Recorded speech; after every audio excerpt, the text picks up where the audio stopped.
This is going to be controversial. 100%. Well, my mind's racing right now, bro. All right. Sit tight, dude. This is a long video.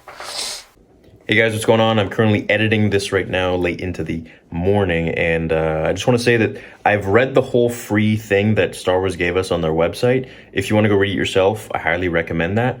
But the juicy parts of this video are around 13 to 14 minutes, so jump to that right now if you want to, or if you want context, sit back, relax, and enjoy this long video and my reaction as I read it for the first time, because I did not expect this to happen. So enjoy the video, and let me know if you're down for this. Are you cool with it, or do you think it's weird? And what do you think the future of Star Wars is going to be like with this kind of, well, you'll see. Enjoy the video. Hey guys, how's it going? Welcome back to the channel. Today we have an excerpt from the new upcoming book, which covers Luke Skywalker and Lando Calrissian between episodes 6 and 7.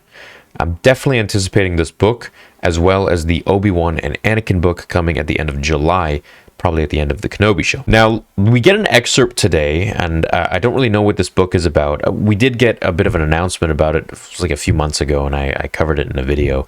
And I was excited until I heard that they're actually going to be going to Exegol, or something to do with Exegol. Now, this raises a lot of questions for me, and we're going to get all into that once I read the excerpt, which I don't know what it's about. But what I will say is, actually, let's just read this, and then we can talk about it. Luke Skywalker fights to survive Exegol in Star Wars Shadow of the Sith exclusive excerpt. It's like something from a dream. Jedi Master Luke Skywalker is haunted by visions of the dark side, foretelling an ominous secret growing somewhere in the depths of space, on a dead world called Exegol. The disturbance in the Force is undeniable, and Luke's worst fears are confirmed when his old friend Lando Calrissian comes to him with reports of a new Sith menace. Today, StarWars.com is pleased to reveal the cover of the forthcoming novel Star Wars Shadow of the Sith, tracing Luke and Lando's quest to find Exegol in a story set between the events of Star Wars Return of the Jedi and Star Wars The Force Awakens, and featuring Ochi of Bestoon, the Sith assassin first introduced in Star Wars The Rise of Skywalker. So Ochi of Bestoon obviously was, his dagger was in episode 9. However, a lot more of his character was actually fleshed out in the Vader comics, and long story short, he's quite comical. He's almost like a C-3PO character, but he can just kind of kick ass. And Vader really just makes him submit, and he makes Ochi look like, a little, what. So I'm interested to see what happens of this, what becomes of this Ochi of Bestoon. At the end of the day, it all leads to Exegol, and I have so many questions as to why Luke didn't tell Rey about Exegol, why Vader didn't tell Luke about Exegol at the end of Return of the Jedi when he's dying. I actually made a little funny, well, I thought it was funny, TikTok about it, but a lot of these questions now arise now that they're playing with a lot of the lore and the questions that come out of it with all of these different scenarios. Why didn't they just talk about it? Like, if this was such a huge thing, if Palpatine was creating this massive fleet on Exegol and Vader knew about it, he went there, then why didn't he tell Luke about it when he was dying? Or why didn't any of the decades between 6 and 7 Anakin show up as a Force ghost and be like, hey, just so you know, yeah, Palpatine has a whole fleet of thousands of Star Destroyers, and each one can blow up a planet, so just so you know, it is what it is. So the novel arrives this summer, but today you can read StarWars.com's first excerpt from the forthcoming title, following Luke's impossible journey from the Seeing Stone on Tython to the Ashy Sith world. Oh, that's cool. Okay, neat. So that kind of ties in the Mandalorian, and so I guess that's why Ahsoka told Din to go there. Shadow of the Sith, Adam Christopher, Star Wars. There's Ochi of Bestoon. He has a lightsaber. Interesting. Okay. And there we see Luke Skywalker in his The Last Jedi outfit, seems like. All right, here it is. There was a bang, more like a thunderclap, and everything went black. The breeze dropped, the air still and warm. Luke took a breath and could taste dry dust on his tongue. And then he realized he wasn't sitting on the Seeing Stone anymore. Tython was gone. And sorry, I have allergies, so I'm going to sound really weird. He looked down. He was standing now on black dirt, hard-packed, cracked, coated with dust that swirled in eddies around his boots. He looked up.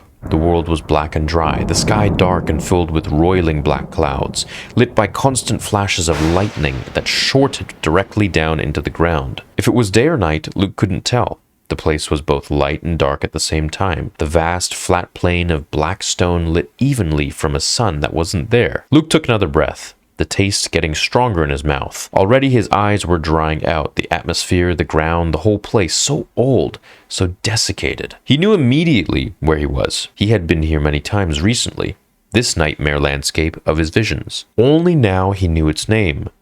This was Exegol, the hidden world of Sith only whispered about in ancient texts, a place reachable only with a wayfinder. And by meditation? Luke took a step forward, finding the ground solid and most definitely real under his feet.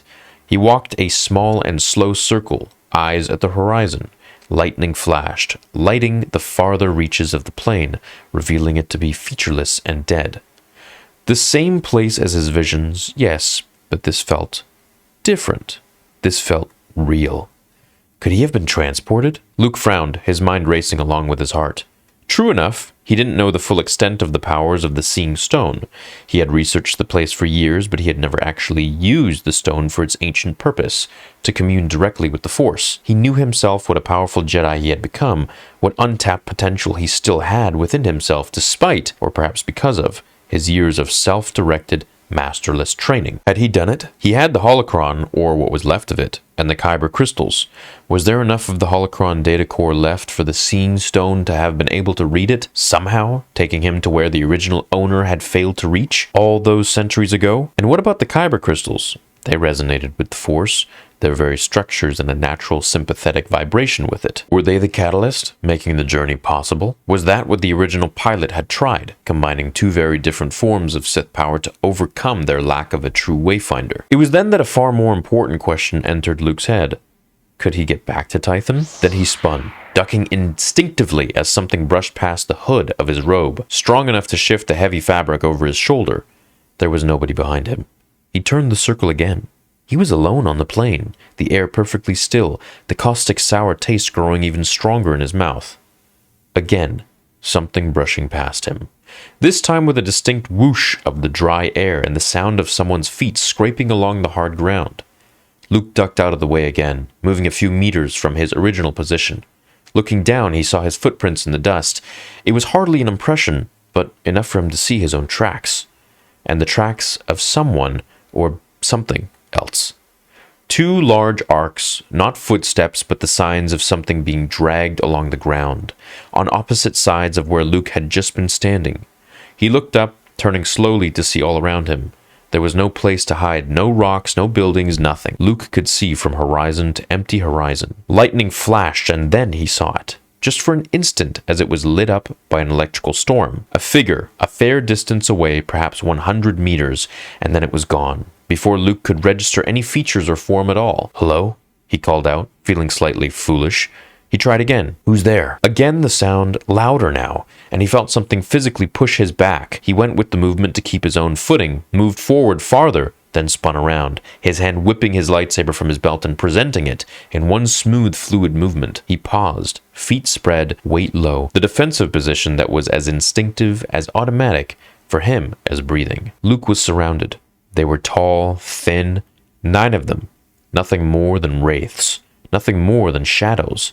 Tall, thin ghosts, their bodies curved back and arced in a new wind that had picked up, a wind that gusted across the black plain, changing direction constantly. Luke adjusted his grip on his lightsaber and thumbed the activator. With a searing swoosh, the green blade ignited, illuminating a large circle around Luke and the wraiths, lighting the ashy dust that swirled in the air like a halo. Luke braced himself, because these weren't ghosts or shadows or wraiths. They were very real. With each flash of lightning in the dark sky above, the wraiths were lit as solid, three-dimensional figures, black-robed, bandage-faced. It was disorienting.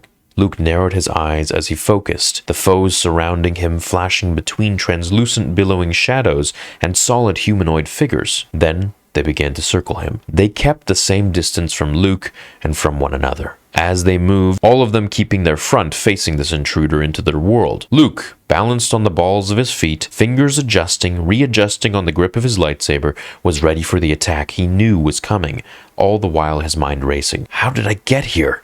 And how do I get back? And then, the wraiths moving in unison as though some unseen, unheard communication had passed among them, reached into robes that were in one instant eddies of ash, and in the next flash of lightning, a heavy, woven black textile, and pulled out lightsabers of their own. Luke, with his years of experience, years of learning to master his emotions and control his actions, did not allow the sight of these 9 weapons to surprise him. Because, of course, they had lightsabers. He was on Exegol, the Sith world, the heart of darkness. He had dared to see into the planet with the Force, and was now here, in physical reality, facing 9 embodiments of the dark side, who clearly wanted their existence to remain hidden. The Wraiths lifted their lightsabers and activated them. Luke didn't so much hear their ignition as feel it inside, the familiar sound somehow high-pitched and distant, a half-forgotten memory rather than an actual physical sensation. The Wraiths lifted their blades, ready to meet Luke's, but they were nothing. Mere black outlines against the black figure standing on the black ground under a black sky. But when the lightning flashed, the 9 blades were inverted. A negative flash of white that made the spots dance in Luke's eyes dazzled. Luke's control slipped for just a moment, and he took an involuntary half-step backward. Bro, what was this dude? He's just smoking while he was writing. This is kind of crazy. It was what the Wraiths had been waiting for.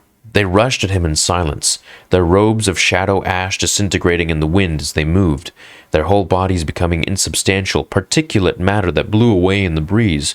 And then the lightning flashed and Luke was surrounded by 9 very real, very solid, black-clad figures swinging lightsabers of blinding, impossible light. Driven by instinct, guided by his connection to the Force, Luke parried the first blows, his lightsaber connecting with his enemies with a familiar high-energy splash. But with the lightning flashing along with the 9 black-white blades of his enemies, Luke soon found that he was, effectively, fighting blind, his vision nothing but purple spots and red smears. But Luke Skywalker did not panic, did not fear. Deflecting another attack, Luke closed his eyes and let out a breath.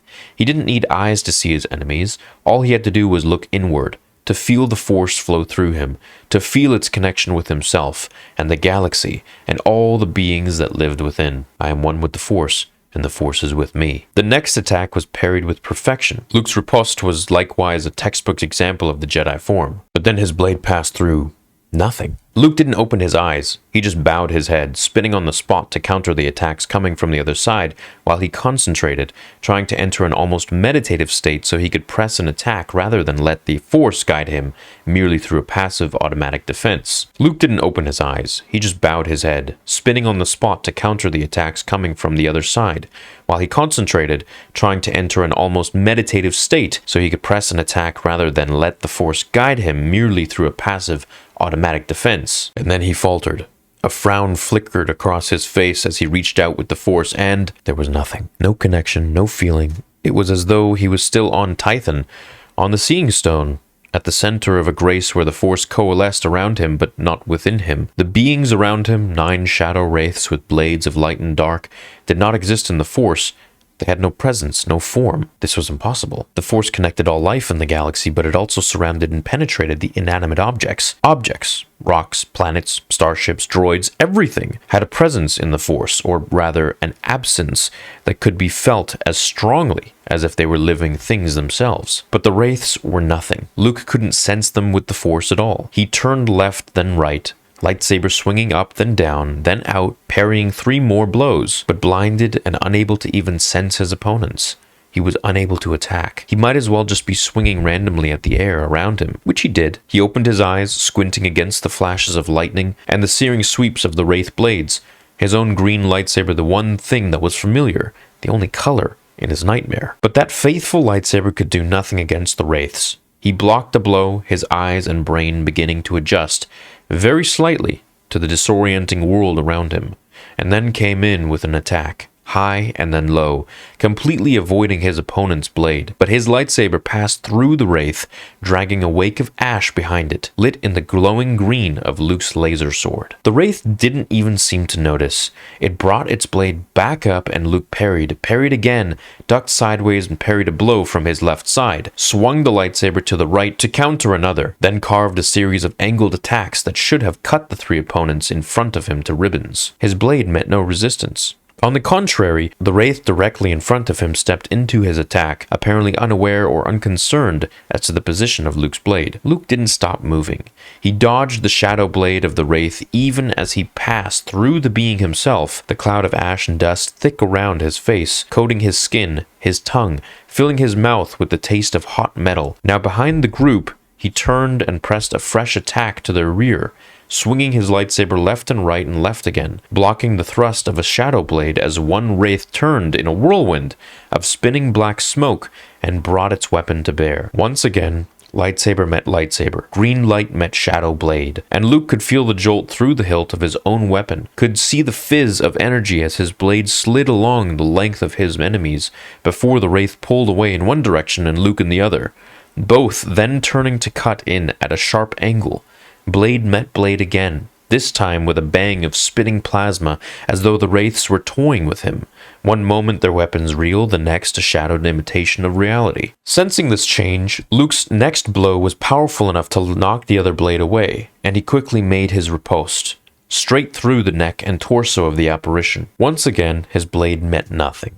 The shadow form parted like smoke, even as lightning flashed again, and the being was as solid as Luke's own body. Luke swung again, and again, and again, sweeping now with his blade with no particular intent or design, except to keep the 9 wraiths at a distance, his focus now not on the fight, but on figuring a way out. The wraiths pressed their attack, Luke's blade passing harmlessly through them. As they got closer and closer, they raised their own lightsabers again, acting together in telepathic union, ready to make their final strike. 9 blades against 1. Luke didn't like the odds, but he braced himself nonetheless. The wraiths attacked, 9 shadow blades held by shadow arms cutting down at speed. And that was when a new light appeared. Not the white flash of lightning or the wraith blades as they were lit by the unholy light, not the green glow of Luke's lightsaber illuminating the ashy ground like a green flashlight. No. This light was pale blue. It shimmered in the air, streaking a little. It swept down, throwing the attackers off in one smooth movement. It was a lightsaber, the blade blue and strong. The hilt was transparent, nothing but a blue glow, held in a transparent blue hand. Luke fell backward onto his elbows and gasped at the pain in his joints, and also in sheer surprise at the sight before him. Standing between himself and the wraiths was another figure, a man in flowing pale robes, his back to Luke, his head hidden under a voluminous hood. The entire figure glowed like soft electricity, bright in this world of endless night. When the lightning flashed, Luke could see the 9 solid wraiths through the form of the man who stood between them and the quarry. Luke's mind raced as he tried to identify the spirit of the Force who had arrived to protect him. Ben? No, it wasn't Ben. The robe, the man's form, was. The spectral being lifted his lightsaber, holding it high above his head, the blade parallel to the ground. For the first time, the wraiths seemed to take note of their enemy. They backed away, 9 forms huddling together, blades lowered. They were screaming from their blank, bandaged faces.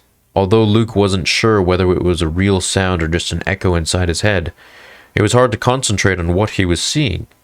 The way the Force reverberated around the figure in blue, his entire vision seemed to buckle around him.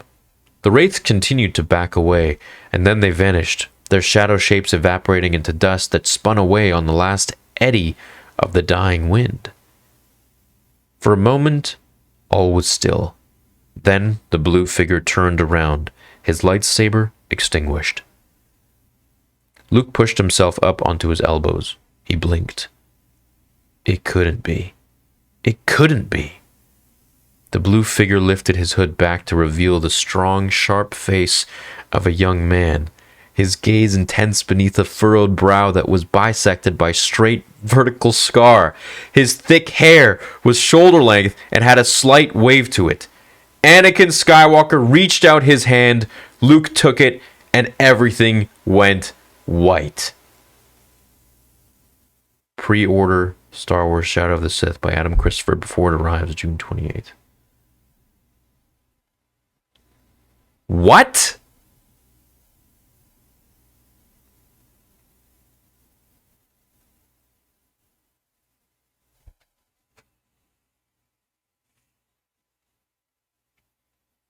Okay, I'm not gonna lie. I was getting a little bored of like the choreography going on, like just reading, line after line, like it was building the mood. But I did not expect a Force ghost to appear, and then Luke takes his hand, and it turns into like a Harry Potter moment where he just gets transported.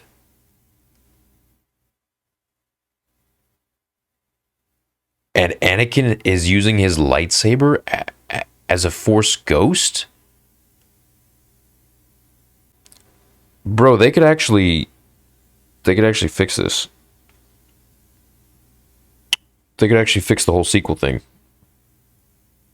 So in an old excerpt, not an excerpt, in an old, well, my mind's racing right now, bro.